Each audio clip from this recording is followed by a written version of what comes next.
When I first started working on the development of the helmet, I thought a helmet is just a helmet. It's been like that since Roman times. It can't be that difficult. But I was wrong.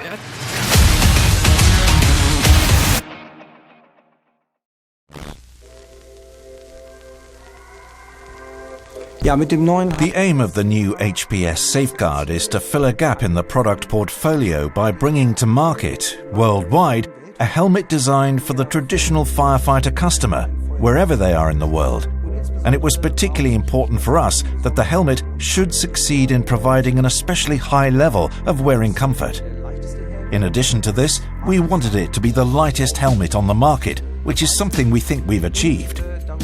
And to help with other aspects of wearing comfort, like good weight distribution, for example. But other features are also important, such as having a system-based approach.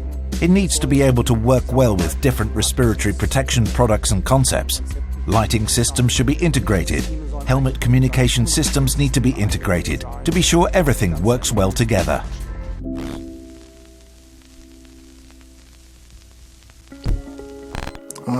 With this type of project, the market research basically begins right at the start, very early on.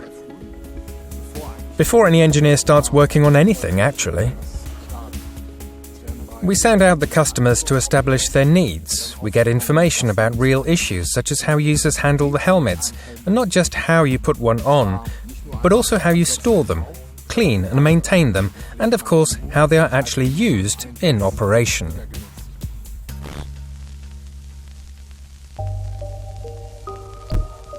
This begins right at the start, at the concept stage, where we describe the product we want to ultimately end up with everyone contributing from their point of view and based on their competencies.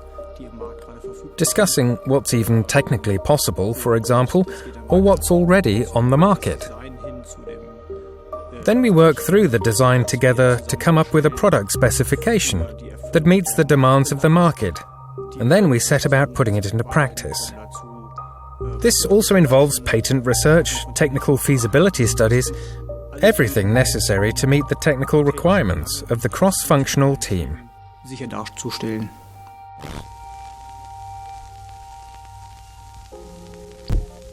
It's a bit like designing a chair.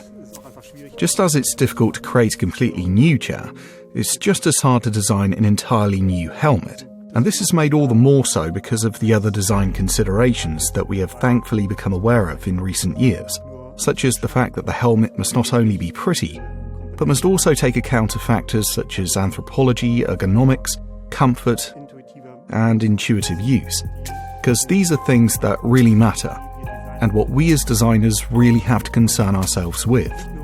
It's not just about the design of the helmet itself, the overall shape, and the grand plan. It's really about the details as well, about the interfaces between the user and the product, the various adjustment mechanisms like the fastener for the chin strap, the size adjustment for the different head sizes, and when you look inside. Where can I do some fine adjustment? Where should pictograms be? Where are the pointers to advise me how to assemble and disassemble the helmet? These are all elements we look into and test, and continually refine with users.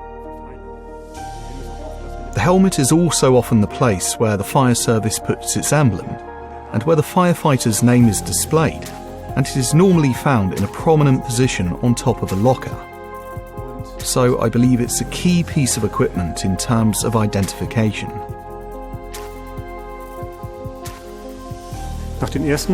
After the first prototypes, which were foam mock-ups that you could not put on, but which already looked pretty good at first sight and really quite crisp, modern and dynamic, there was naturally a strong urge to be able to actually try on one of these helmets.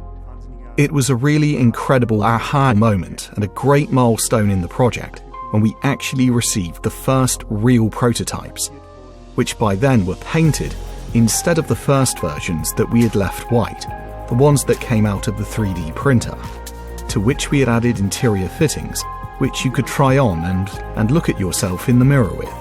Although the visors still weren't see-through, you could still get a first feel of the size and proportions of the helmet, how it sat on the head, and where a bit of fine-tuning was needed. The places where it was a bit too wide or where the side view needed a bit more streamlining to give it a sportier look. And it truly was a fantastic moment when the tangible, real-life models arrived.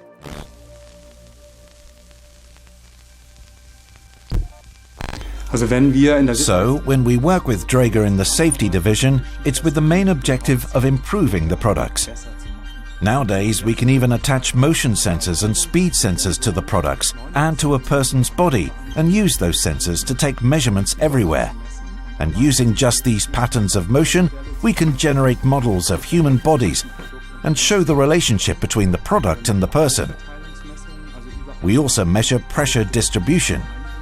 So, wherever a product puts pressure on the body, we place foil between the two structures and obtain images, which show us if there are any pressure leaks, how high the pressure is overall, how well it is distributed, and whether it is well or poorly cushioned. These are all methods that are of interest from both a technological and a results perspective. What we also did was to enter the realm of augmented reality. Once we had a helmet design we all agreed on, and once we had created and modelled it in CAD for the first time, we developed an app where practically anyone could use a tablet to hold a mirror in front of their face and see themselves with the helmet on. You could change the colours and raise and lower various fittings, such as lights and visors. This was a real experience for many, and was an incredible help in assessing this helmet and its shape.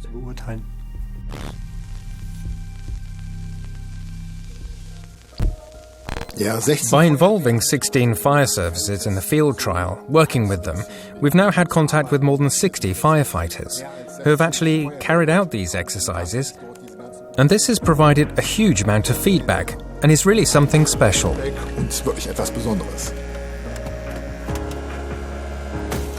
A field trial is always about finding things to improve. It's not just a tick box exercise to say we've tested it and it works, but that there is actually something we can learn from it. Which other details can we fine-tune, and which other details can we improve? To turn this from a satisfactory product into an excellent product, and to make sure that firefighters aren't acting as beta testers afterwards.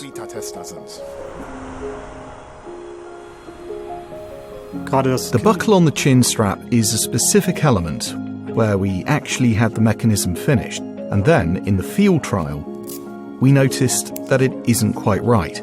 The pressure point isn't quite right. So we actually revised it in a particular area and reworked the closure and the mechanism until it fit 100%. Here's a nice thing, for example, the squeaking sound coming from the O-ring that we use for the face guard and eye guard on the helmet. In the field trial, it was causing a squeaking sound for some customers, and we had to figure out what to do about it. So we studied the situation and weighed up the risk of what could happen if, for example, you were to apply grease as a lubricant or apply another coating, or use another material, or try an O-ring of a different size or a different preload force. Having weighed it all up, you come to the conclusion that lubricating it with grease is not such a great idea. So we chose a more or less ready-made solution using the O-ring we already had. We coated the O-ring with Teflon.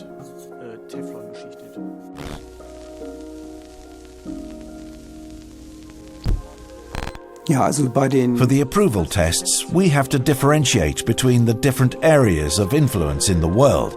If we just take the three biggest, those are Europe, North America, and the Australian Pacific region.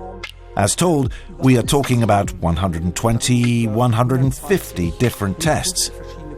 They start with flame tests, shock absorption tests, mechanical stress tests, long-term tests, wash tests, cycle tests, chemical resistance, protective functions, and these are all just what are prescribed as tests in the standards. But Dräger doesn't stop there. We want to make sure that our helmets don't just meet the minimum requirements set by international standards, but that they are also compliant with our own demands and Dräger quality standards.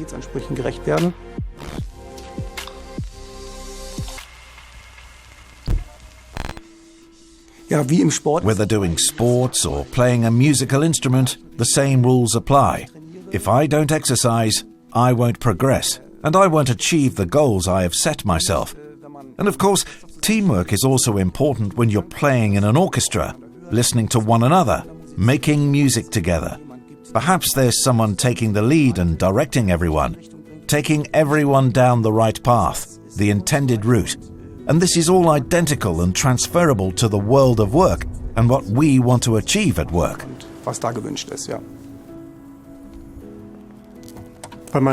I see a lot of similarity between the craftsmanship involved in my carpentry hobby and what we do professionally. In both cases, it's about choosing the right materials, thinking about how to work with them, which tools you are going to need, and what the ultimate aim is, paying attention to the proportions and how the pieces all fit together. So, what do I do in my free time in nature? I think that what is so special is how everything there is so perfect. Everything there is in harmony, and it is so much quieter. It's an opportunity for some quiet reflection and for me to just go with the flow. Quite the opposite of my working life, where everything is always so quick-moving, so very fast, where sometimes things happen at very short notice and you have to be in a permanent dialogue with people to be able to do what you need to do.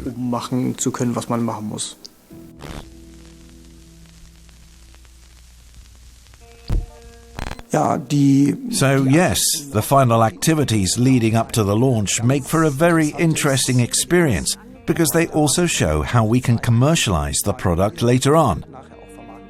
And this is always an incredibly exciting time, particularly when the helmet is available on the market for the first time, along with all the communication media that go with it, that we then send out online and offline to the world.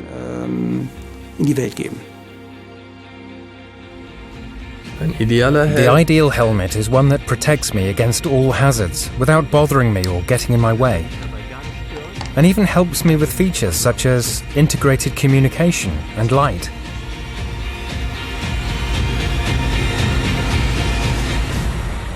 I am convinced that we have met these requirements with the SafeGuard.